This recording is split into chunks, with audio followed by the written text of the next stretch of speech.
નમસ્કાર દર્શક મિત્રો, એસડી ન્યૂઝ ગુજરાતી ચેનલ પર આપનું સ્વાગત છે અને હું આપની સાથે વૈશાલી પુવારુ કરીશું નજર આજના સમાચારો પર।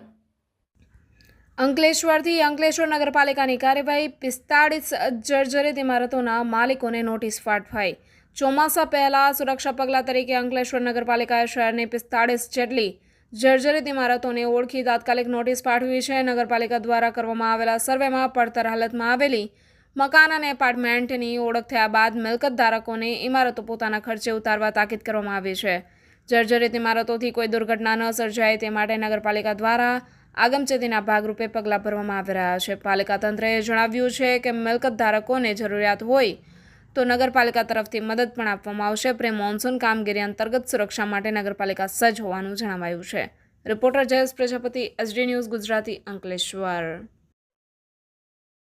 અંકલેશ્વર નગરપાલિકા દ્વારા અંકલેશ્વર શહેરની અંદર જે જર્જરિત મકાનો છે અંદાજિત 45 મકાનોને અંકલેશ્વર નગરપાલિકા દ્વારા નોટિસ આપી દેવામાં આવી છે અને હાલ ચોમાસાને ધ્યાને રાખી સર્વેની કામગીરી શરૂ છે અને આવનારા દિવસોમાં જે મકાનો જર્જરિત છે એમને પણ નોટિસ આપી મકાન ઉતારવાની સૂચના તાકીદે કરવામાં આવી છે।